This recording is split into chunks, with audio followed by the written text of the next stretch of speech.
Mesdames, Messieurs, bonsoir. Il est 20h à Ouagadougou, même heure à Abidjan et à Bamako. Bienvenue aux actualités africaines sur LCA Télévision. Voici les titres de ce journal. Élection présidentielle au Burkina Faso, les candidats poursuivent leur course vers les électeurs. Le candidat cadré Désiré Ouédraogo du parti Agir Ensemble pour le Burkina était dans la ville de Léo, dans la Sicile. Là-bas, l'ancien Premier ministre et ancien président de la commission de la CEDEAO est allé parler éducation à la jeunesse de la commune réunie dans une école. Présidentielle au Burkina Faso, les candidats ne tarissent pas d'idées pour promouvoir l'emploi des jeunes et lutter contre le chômage. Nous vous proposons ce soir dans notre traditionnelle lecture croisée des projets de société un arrêt sur les promesses de création et de promotion d'auto-emploi telles que formulées par les différents candidats au fauteuil présidentiel. Et puis en Éthiopie, le Premier ministre annonce des frappes aériennes dans l'opération du Tigré au nord du pays. Les populations civiles sont invitées à éviter les rassemblements pour ne pas être touchées. Et voilà pour le sommaire de ce 20h. Mesdames et messieurs, une fois de plus, bonsoir à tous. Merci de votre fidélité et bienvenue à ce journal. Élection présidentielle du 22 novembre 2020 au Burkina, le candidat cadré Désiré Ouédraogo du parti Agir Ensemble pour le Burkina était hier jeudi dans la province de la Sicile. À Léo, cadré Désiré Ouédraogo a échangé directement avec la jeunesse, une jeunesse invitée par le candidat à s'intéresser à l'éducation et à la formation. Des précisions avec nos envoyés spéciaux Achille Ouédraogo et Guéry Daoukoudou. À Léo, dans la Sicile, le candidat cadré Désiré Ouédraogo est allé parler de l'importance de l'éducation pour le développement du Burkina Faso. Et pour la symbolique, la rencontre avec les militants s'est tenue dans une école. Face à la jeunesse de la commune, Kadeo, comme on l'appelle, a dit en quoi il peut construire un meilleur avenir pour des hommes et des femmes bien éduqués. Vous savez, dans mon programme, j'ai dit que la priorité des priorités, c'est l'éducation. Parce que je considère que la plus grande richesse du Burkina Faso, c'est vous, c'est sa jeunesse. Nous devons en prendre soin, en lui donnant d'abord une éducation de qualité. Pas simplement une simple transmission du savoir, mais également du savoir-être. Que vous soyez des citoyens dignes, que vous soyez, comme on dit, de vrais Burkinabés. Dans la ville de Léo, cadré Désiré Ouédraogo a rendu visite successivement aux chefs coutumiers de la localité, à un groupe de femmes, à une crèche, avant d'avoir des échanges directs avec la jeunesse. J'ai été véritablement satisfait de la mobilisation de la jeunesse parce qu'ils ont eu la nouvelle vraiment avec un très court délai, mais malgré tout, ils ont pu se mobiliser pour nous accompagner dans tous les circuits que nous avons fait à Léo. Et j'ai pu leur livrer le message que j'ai pour toutes les populations de la Sicile et du Ziro. Ce que j'ai comme proposition à leur faire, c'est mon programme. Et j'ai expliqué que mon programme, je me bats pour la grandeur et la dignité du Burkina Faso. Et je compte sur la jeunesse pour qu'ensemble nous travaillons à faire de ce pays un pays de paix, un pays de sécurité et un pays de prospérité partagée. Parti de Ouagadougou, la délégation du candidat a d'abord fait une escale dans la ville de Sapui, dans la Zéro. Là-bas également, cadré Désiré Ouédraogo a échangé avec ses militants mobilisés. Des échanges qui ont porté sur son projet de société. L'ancien Premier ministre burkinabé et ancien président de la commission de la CEDEAO a demandé à tous de choisir un avenir pour le Burkina Faso le 22 novembre. Et puis de son côté, le candidat Ablassé Ouédraogo veut construire le Burkina Faso avec tout le monde. En meeting hier après-midi dans l'arrondissement 6 de la ville de Ouagadougou, le candidat du Faso autrement a parlé réconciliation et paix sociale comme priorité numéro 1 s'il venait à être élu président du Faso au soir du 22 novembre 2020. Il a dit devant ses militants mobilisés, mais aussi devant nos reporters Bassirou Samadogo et Aimé Samadogo. Pour sa première étape, le Faso autrement a choisi d'échanger avec ses militants de l'arrondissement 6 de Ouagadougou. Devant un public contenu sous 6 bâches, composé en majorité de femmes, Dr Ablassé Ouédraogo décline sa politique des 3 B. Ensemble, les Burkinabés bâtissent le Burkina. Pour le candidat du Faso autrement, la seule issue possible pour une relance du Burkina, c'est de passer par la case réconciliation nationale. La première action que nous initierons, c'est de signer un décret convoquant un forum sur la réconciliation nationale au Burkina Faso. Et nous voulons une réconciliation nationale sincère, inclusive, ouverte, qui ne laisse personne au bord de la route. La réconciliation est l'affaire de tous et ne saurait être l'affaire d'un individu ou d'un groupe d'individus. Et nous disons, comme toujours, et la CODER l'a dit, nous mettons la justice au cœur du processus de la réconciliation nationale. Ainsi, une fois la réconciliation nationale actée, le parti de l'Étoile rouge entend instaurer la paix et ramener la sécurité sur le territoire national avant de s'occuper de l'essentiel. La sécurité sur notre territoire national. Tout simplement parce que quand on est unis, nous sommes forts. Quand on est réconciliés, nous sommes forts. Et pour faire la bataille contre l'insécurité, tout devient facile, tout devient possible. Une fois que nous avons la situation de paix et de sécurité totale sur toute l'étendue du territoire, nous allons nous occuper de l'essentiel, à savoir relancer le Burkina Faso sur le plan économique et restaurer ce qu'on appelle le développement durable. Les militants du parti sont confiants et annoncent une surprise au soir du 22 novembre 2020. Selon le président du Faso autrement, le candidat du MPP, Roch Marc Christian Kaboré, sera recalé dans le premier tour. Lors de ce meeting, un autre candidat à la présidentielle, Tahirou Barry, s'est invité à la partie. Le candidat du Mouvement pour le changement et la renaissance MCR dit être venu apporter son soutien à son frère aîné avec qui il mène le même combat. Venons-en à présent à notre traditionnelle lecture croisée des projets de société des 13 candidats à l'élection du président du Faso. Et aujourd'hui, nous nous intéressons au volet emploi des jeunes en la matière. Les candidats ne manquent pas d'ingéniosité pour réduire le chômage par la création d'emplois et la promotion de l'auto-emploi. On en sait plus avec Franck Aristide Jeffa qui a feuilleté pour vous les projets de société.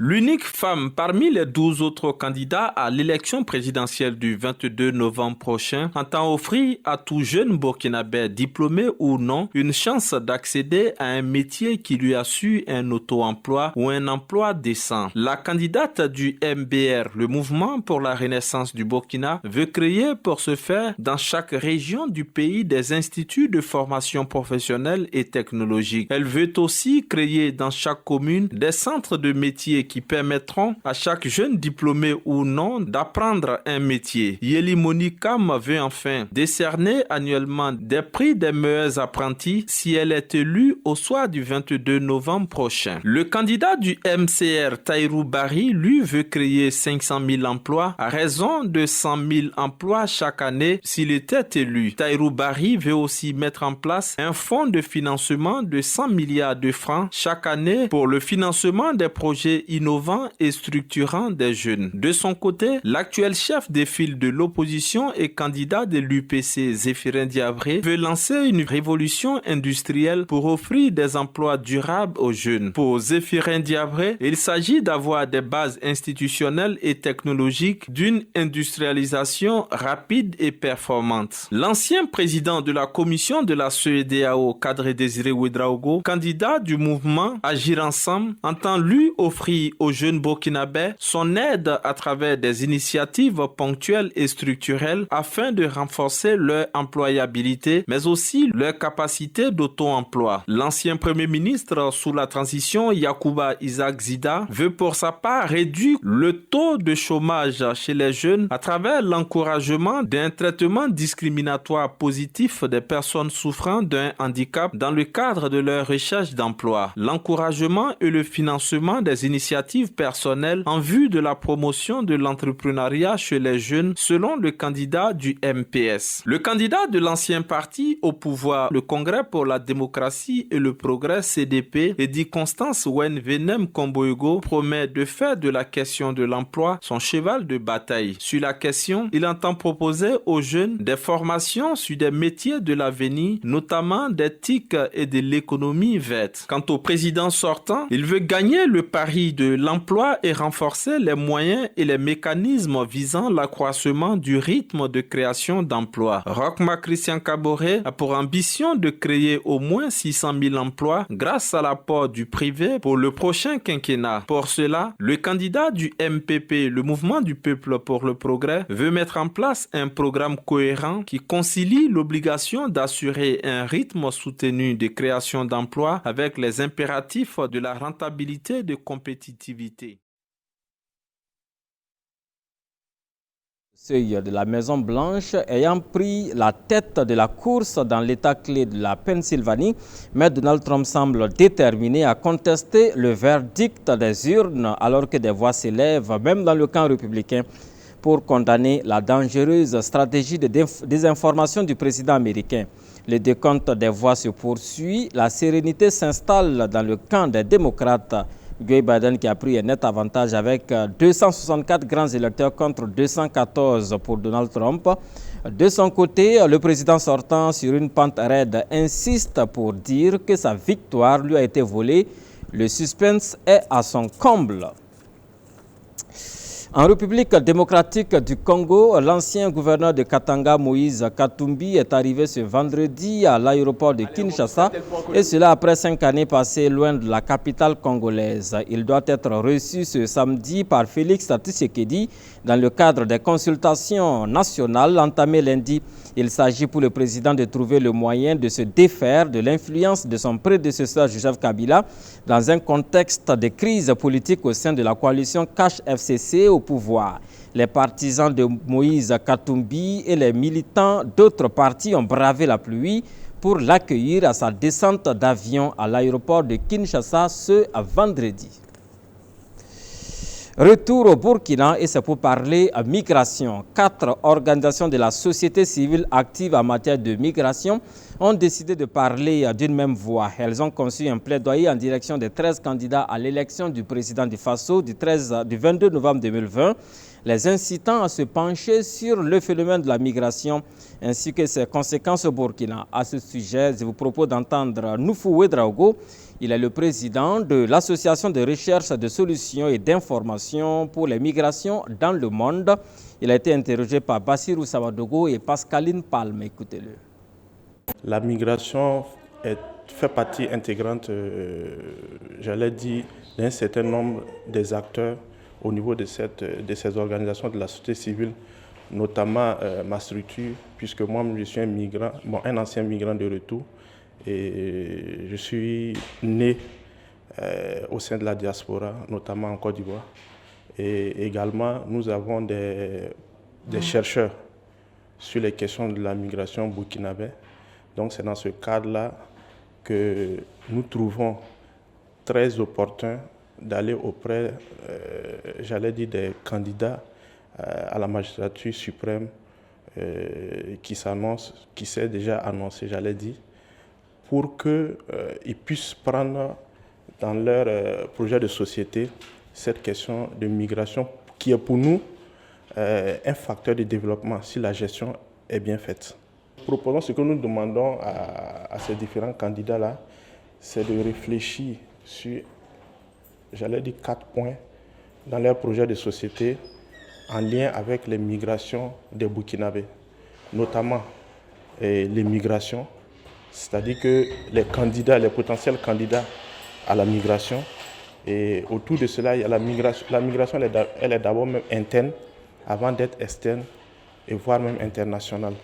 Donc quand je parle de la migration interne, aujourd'hui, vous êtes sans savoir que non, on a des déplacés internes, et alors que ces déplacés internes-là, je ne dis pas que quelque chose n'est pas fait, quelque chose est fait, mais en réalité, on peut faire encore plus, parce que il ne sert pas, comme le dit une sagesse africaine, mieux vaut apprendre à quelqu'un à pêcher que de lui donner du poisson à chaque fois.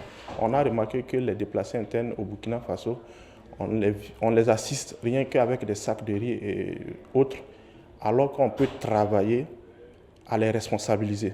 Parce que quand cette situation, cette crise-là va passer, ils vont souhaiter rentrer chez eux. Alors, de retour chez eux, s'ils sont habitués à prendre des sacs de riz et de l'huile, ce n'est pas intéressant. Donc voilà pourquoi on demande à ces différents candidats-là d'intégrer dans leur projet de société une stratégie qui pourrait responsabiliser ces déplacés internes-là où qu'ils se trouvent. On peut parler par exemple des activités génératrices de revenus, des formations, pour qu'au retour de cette crise-là, ils puissent se prendre en charge en attendant d'autres accompagnements. Et également, quand on parle de l'immigration, partant même de, je crois que c'est l'axe 3 du PNDS qui dit non, qu'il faut travailler à valoriser le capital humain. Alors qu'aujourd'hui, rien n'est fait pour maintenir notre jeunesse sur place. En Éthiopie, c'est une guerre que déclare le Premier ministre Ahmed Abiy. Il annonce des frappes aériennes dans l'opération du Tigré, une région dissidente dans le nord du pays. Le chef du gouvernement appelle la population civile à éviter les rassemblements pour ne pas être touchée par les frappes militaires, des frappes qui visent des cibles appartenant aux installations militaires du parti au pouvoir au Tigré. Le gouvernement fédéral avait décrété l'état d'urgence dans l'état du Tigré après une attaque contre une base militaire fédérale dans la nuit du mardi à mercredi. La population du Tigré représente 5% des quelques 109 millions d'Éthiopiens, mais la région est plus riche et plus influente que les 8 autres régions du pays. Encore un retour au Burkina Faso pour parler de ce geste de solidarité. Il vient de l'UNFPA, le Fonds des Nations Unies pour la population, qui fait don de matériel et de vivres au bénéfice des populations vulnérables et sinistrées de Boulmiougou à Ouagadougou. La valeur du don est estimée à plus de 13 900 000 francs CFA et sa remise officielle est intervenue ce vendredi dans les locaux de l'action sociale de Boulmiougou, Achille Ouedraogo, Aurélia Minungo. Le Fonds des Nations Unies pour la population UNFPA se veut solidaire aux populations sinistrées de Boulmiougou, victimes des dernières inondations qu'a connues le Burkina. Et c'est le représentant résident de UNFPA qui a témoigné cette solidarité par des dons de vivres et de matériel. Quand nous avons été témoins des événements catastrophiques vécus dans le pays ces dernières semaines, notamment les inondations, nous avons jugé utile avec l'équipe humanitaire de réagir et avec les besoins que nous avions de pouvoir donc soutenir les populations sinistrées. C'est une contribution minime, mais qui je pense sera utile puisque c'est des produits de première nécessité, notamment des vivres, des pagnes, des nattes, pour permettre donc à ces populations de rebondir et aller de l'avant. La représentante des bénéficiaires a exprimé sa gratitude à l'endroit de UNFPA, organisme des Nations Unies spécialiste des questions de population. Moi, je suis vraiment contente de votre action. Le don est composé de riz, des nattes et bien d'autres. Que Dieu vous bénisse. UNFPA est en collaboration avec le ministère burkinabé en charge de l'action sociale. Cette organisation a décidé d'apporter un appui matériel d'une valeur de plus de 13 millions de francs CFA aux régions du centre-nord et de l'Est. Au Sénégal, pour terminer cette édition du journal, une nouvelle statue a été dévoilée au cœur de Dakar ce mardi 3 novembre 2020. C'est celle de l'historien Cheikh Anta Diop, décédé depuis 1986. L'intellectuel a bouleversé la vision de l'histoire africaine en mettant l'accent sur l'apport de l'Afrique noire à la civilisation, notamment égyptienne. Sa statue est désormais érigée devant l'université et sur l'avenue qui porte son nom. L'initiative a été lancée par le directeur sortant du Centre des œuvres universitaires de Dakar qui vient d'entrer au gouvernement. Et le rond-point où est érigée la statue n'a pas été choisi au hasard selon Mansour Ndoye, chef du département des services techniques du campus de Dakar. Et voilà, mesdames, messieurs, c'est tout pour ce 20h. Merci à toutes et à tous de nous avoir suivis. Les infos reviennent demain à la même heure. Bonne suite de programme sur LCA Télévision. Au revoir.